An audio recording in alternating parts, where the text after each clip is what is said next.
എന്ത് പറ്റി ഇങ്ങോട്ട്? നിങ്ങൾ ഇവിടെ ഒരാളെ കൊണ്ട് നിർത്തിയിട്ടില്ലേ? അല്ലെങ്കിൽ ഇങ്ങോട്ട് വിളിച്ചേ. എന്റെ വീട്ടിൽ വന്നിട്ട് എന്റെ ഭാര്യയോട് ഫാൻ ഇടാൻ പാടില്ല, ലൈറ്റ് ഇടാൻ പാടില്ല എന്നൊക്കെ പറയാൻ അവനാരാണ്? ഇവിടെ വന്ന് തുടങ്ങി. ആ പെണ്ണുമ്പോൾ ഇപ്പോഴും ലൈറ്റും ഫാനും ഓഫ് ചെയ്തിട്ടുണ്ടാവില്ല. നമുക്ക് പിടിക്കാന്ന്. ആരുടെയോ വീട്ടിൽ പോയിട്ട് ഫാനും ലൈറ്റ് സ്വിച്ച് ഓഫ് ആക്കാൻ മാത്രം പറഞ്ഞത് എനിക്ക് മനസ്സിലായുള്ളൂ. വേറെ ഒന്നും എനിക്ക് അറിയാൻ പാടില്ല. എന്നാ ഉങ്ക പ്രശ്ന? കന്നഡയിലും ഉണ്ടോ വൈദ്യുതി ബില്ലും കാര്യങ്ങളൊക്കെ? വീട്ടിലുണ്ടാക്കുന്ന പ്രശ്നങ്ങൾ പോരാഞ്ഞിട്ട് കുഴിപ്പളത്തച്ഛൻ നാട്ടിലൊക്കെ ചെന്നിട്ട് പ്രശ്നങ്ങൾ ഉണ്ടാക്കിയാണ്. നമ്മുടെ വൈദ്യുതിയുടെ കാര്യമൊക്കെ നമുക്ക് അറിയാവുന്നതാണ്. പിന്നെ കേശുവിനെ കൊണ്ട് ഓട്ടിക്കുന്നതൊക്കെ പുള്ളിക്കാരൻ്റെ ഭയങ്കര ഒരു പ്രശ്നമുള്ള കാര്യമാണ്.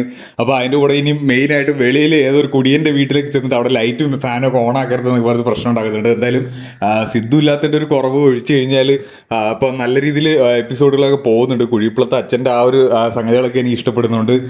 നിങ്ങൾക്കും എങ്ങനെ വർക്ക് ആവുന്നുണ്ട് എന്നുള്ള ജസ്റ്റ് ഒന്ന് കമൻറ്റ് ചെയ്യുക. പക്ഷേ സിദ്ധു ഇല്ലാത്തതിൻ്റെ കുറവ് എന്തായാലും എപ്പിസോഡിനകത്ത് കാണാനുണ്ട്. നമുക്ക് എത്ര എപ്പിസോഡുകളായി സിദ്ധു വരുന്നില്ല. സിദ്ധു ലച്ചുവിൻ്റെ കോംബോ ഇട്ടിട്ട് തന്നെ നമ്മൾ എത്ര നാളായി. ലച്ചു ഇപ്പോഴും ആ സിന്ദൂരമൊക്കെ ഇട്ട് വൈഫിൻ്റെ ആ ഒരു ലുക്കിൽ നടക്കുകയാണ്. അപ്പം അത് സിദ്ധുവിൻ്റെ കൂടെ ആവണമെന്നാണ് നമ്മളെല്ലാവരും ആഗ്രഹിച്ചത്. പക്ഷെ അതൊന്നും ഇതുവരെ നടന്നിട്ടില്ല. അപ്പം ഇനിയെങ്കിലും അത് നടക്കണമെങ്കിൽ നമ്മൾ കമൻറ്റ് ചെയ്യുക. നമ്മൾ ഇനിയും നമ്മുടെ പ്രതീക്ഷ ഇടാതെ സിദ്ധുവിനെ വേണം, സിദ്ധുവിനെ തിരിച്ചുകൊണ്ട് വരണം എന്നുള്ള കമൻറ്റുകൾ നിർത്താതെ ചെയ്യുക എന്ന് മാത്രമേ ഫ്ലവേഴ്സ് അല്ലെങ്കിൽ ഉപ്പുമുളകിൻ്റെ മേക്കേഴ്സ് അത് കണ്ടിട്ട് നമുക്ക് വേണ്ടിയിട്ട് സിദ്ധുവിന്